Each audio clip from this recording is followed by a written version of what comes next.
नमस्कार, मैं शंभू कुमार सिंह और आप देख रहे हैं नेशनल दस्तक का फेसबुक पेज। जो मैं पिछले 5 सालों से लगातार आप लोगों को कह रहा था, वो अब सुप्रीम कोर्ट ने भी कहा कि इस देश की तमाम गड़बड़ियों के लिए, तमाम दुर्दशा के लिए इस देश की मीडिया, टेलीविज़न और अखबार जिम्मेदार है। ये सुप्रीम कोर्ट ने कहा है कि इस देश के जो टीवी अखबार हैं उनका एक एजेंडा है, वो गैर संवैधानिक हैं, वो लोगों को आपस में लड़ाते हैं, वो सरकार को फ़ायदा पहुंचा रहा है। आखिर क्यों कहा सुप्रीम कोर्ट के चीफ जस्टिस ने कि इस देश में सबसे ज़्यादा पॉल्यूशन मीडिया फैला रहा है? और पॉल्यूशन का क्या मतलब होता है? पॉल्यूशन का मतलब होता है जो जातीय लड़ाई लड़ा रहा है, जो धार्मिक लड़ाई लड़ा रहा है, जो किसानों को लड़ा रहा है। ये सबसे बड़ा बयान दिया है। मैं एग्जैक्टली पढ़ के सुनाता हूँ। डॉक्टर उदित राज ने भी इसको लिखा है कि मुख्य न्यायाधीश ने कहा कि मीडिया से ज़्यादा प्रदूषण कोई और नहीं फैला सकता।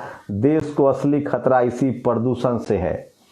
ये सुप्रीम कोर्ट के जज ने कहा है और इसीलिए अब एक वीडियो जारी किया है जयंत चौधरी ने। मैं फिर कह रहा हूँ, आप जयंत चौधरी, अभी फिलहाल के नेताओं से मैं जितने नेताओं से मिला हूँ उसमें सबसे ज़्यादा पढ़ा लिखा, लंदन स्कूल ऑफ इकोनॉमिक्स का पढ़ा लिखा जयंत चौधरी, सौम्य, सुशील, सोशल जस्टिस की समझ, इकोनॉमिक्स की समझ, बहुत ही पढ़े लिखे और सुलझे नेता हैं, क्योंकि उनकी पूरी परवरिश जो है वो अमेरिका में हुई है।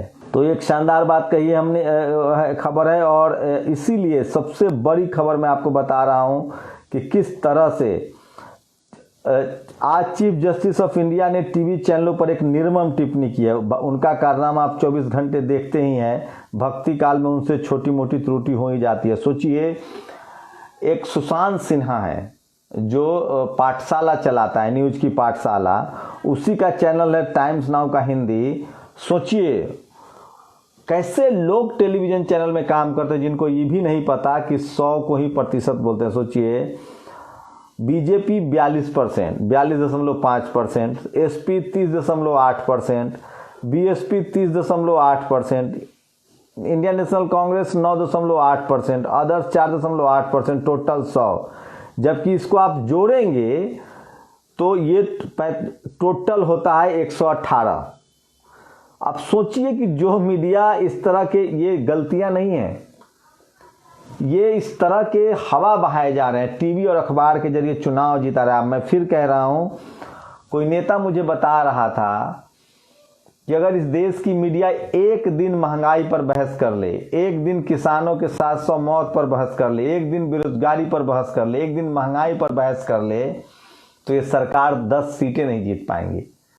कैसे मनमोहन सिंह 10 साल प्रधानमंत्री रहे थे, ये सरकार कैसे आई थी? एक आदमी ने गलत अफवाह फैलाया 2G घोटाले का, फिर उसी ने गलत अफवाह फैलाया कोयला घोटाले का, CAG विनोद राय, जो आज मजा मार रहा है। सोचिए, मुंबई का पुलिस कमिश्नर भगोरा है जो कह रहा था एक मंत्री घूस ले रहा था। सोचिए, media SC ST OBC minority के नेताओं के खिलाफ कितना दुष्प्रचार करता होगा जब एक सिख प्रधानमंत्री के खिलाफ इतना दुष्प्रचार किया। तो साफ साफ चीफ जस्टिस ऑफ इंडिया ने कहा है कि इस देश की मीडिया जो है वो सबसे ज़्यादा प्रदूषण फैला रही है। प्रदूषण का मतलब है सोशल भी, पॉलिटिकल भी, तमाम तरह के जो हैं गलतियों के लिए इस देश की मीडिया जिम्मेदार है। और इसकी वजह पता नहीं सुप्रीम कोर्ट के जज साहब को है कि नहीं, लेकिन उनको पता करना चाहिए। इसकी वजह है जाति।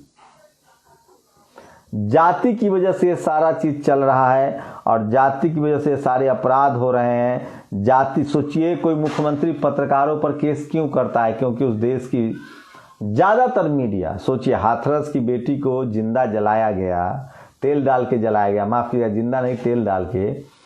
थोड़ा बहुत मीडिया खड़ा हुई थी, सरकार की हवा निकल गई, लेकिन रोज़ पुलिस कस्टडी में डेथ हो रही है, बेरोजगारी चरम। अब सोचिए यूपी से कुछ वीडियो सामने आ रहे हैं।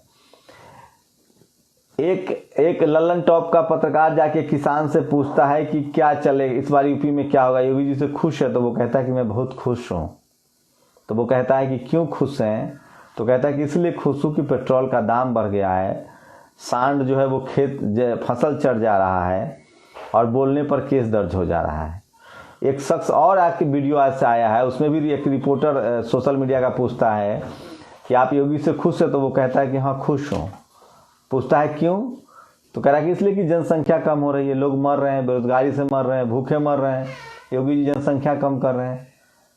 आप सोचिए कि किस तरह लोगों में डर है, और इसकी वजह है दिल्ली नोएडा से चलने वाले टीवी अखबार, उसकी वजह से ये सारी समस्याएं हो रही। और वो कौन लोग हैं, मुट्ठी भर लोग जो इस सरकार के साथ हैं, उनकी जाति पता कीजिए। धर्म के नाम पर किस तरह से इस देश को बर्बाद किया जा रहा है। और ये सबसे बड़ी खबर है, सोचिए यूपी में क्या हालत है। सहादरा पुल के पास एक्सप्रेसवे के किनारे लखनऊ पुलिस का एक सिपाही जर्नलिस्ट तनु रैदास को सुनसान जगह पर रोककर छेड़छाड़ कर रहा था। ये खबर है, सोचिए।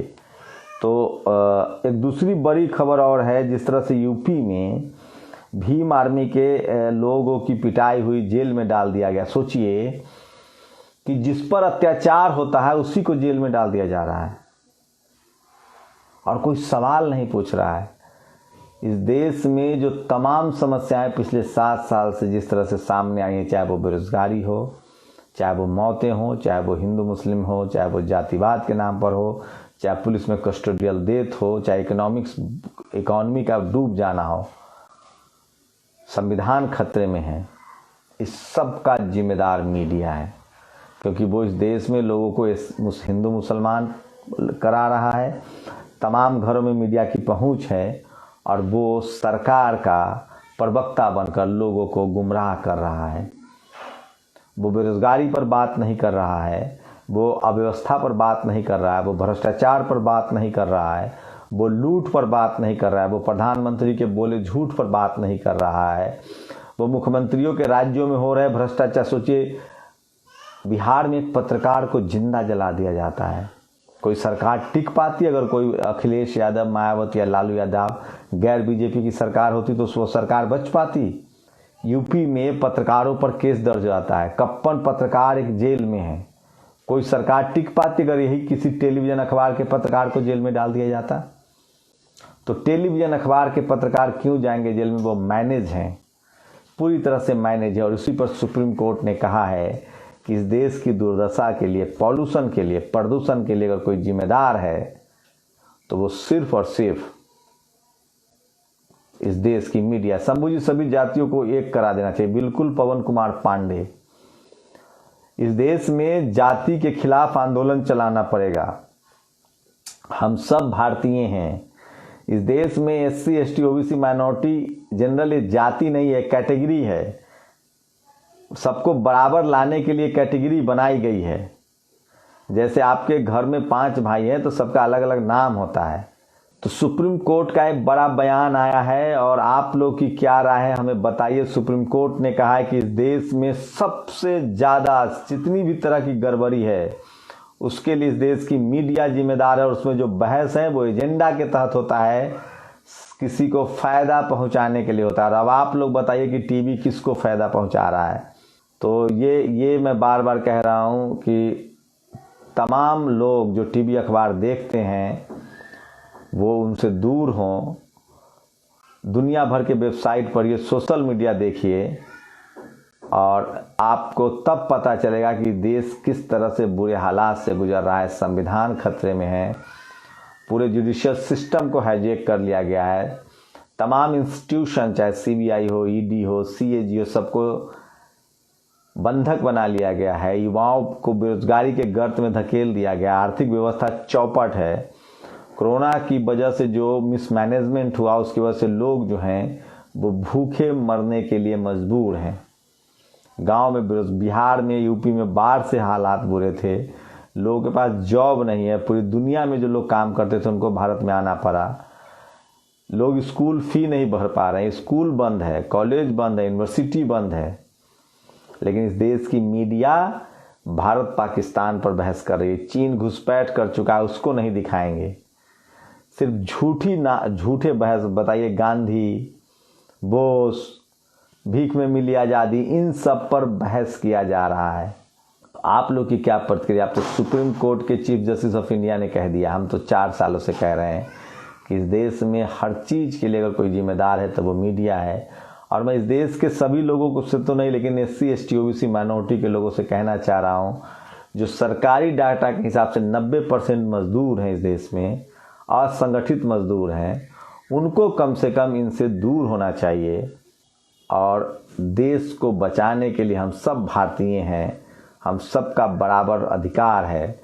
और ये मीडिया आपको सरकार के एजेंडे पर काम कर रही है। एक जो सत्ता में बैठे लोग हैं उनके एजेंडे पर काम करके इस देश को गुमराह कर रही है और लोगों को जाति और धर्म के नाम पर लड़वा रही है। मोहम्मद अली सिद्दीकी लिखते हैं कि माइनॉरिटी शब्द का इस्तेमाल मत किया करो, सीधे सीधे मुसलमान बोलो भाई, क्योंकि माइनॉरिटी में सिर्फ मुसलमान ही नहीं मेरे भाई साहब, आप अपनी जानकारी बढ़ाइए। सिख भी बॉर्डर पर बैठे हुए हैं, क्रिश्चियनों पर भी हमला हुआ है। तो मैं फिर कह रहा हूँ, SC ST OBC माइनॉरिटी को इस देश में आज भी 2म दर्जे का नागरिक बना दिया गया है। उनके लोग तो न मीडिया में है, न जुडिशियरी में है, न ब्यूरोक्रेसी में है, न बिजनेस में है, न स्कूल कॉलेज में है। इस देश का 90% जो SC ST OBC माइनॉरिटी है वो सिर्फ और सिर्फ असंगठित बंधुआ मजदूर है। सुप्रीम कोर्ट ने कहा है, सुप्रीम कोर्ट के चीफ जस्टिस ऑफ इंडिया ने कहा है कि इस देश में सबसे बड़ा पॉल्यूशन जो है वो मीडिया बढ़ा रहा है। क्या हमें मीडिया का बायकॉट करना चाहिए, टीवी अखबार बंद कर देना चाहिए? मैं फिर कह रहा हूं कि आज के समय में सोशल मीडिया ही सच्चा मीडिया है और इसीलिए टीवी अखबार के पत्रकार को नहीं, सोशल मीडिया के 2 महिला पत्रकार पर FIR होता है।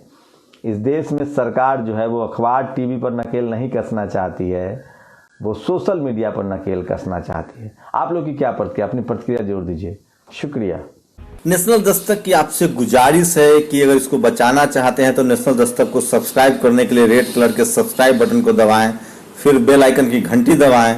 नेशनल दस्तक को बचाने के लिए बहुत जरूरी है कि हर खबर को शेयर करें, लाइक करें, कमेंट जरूर करें।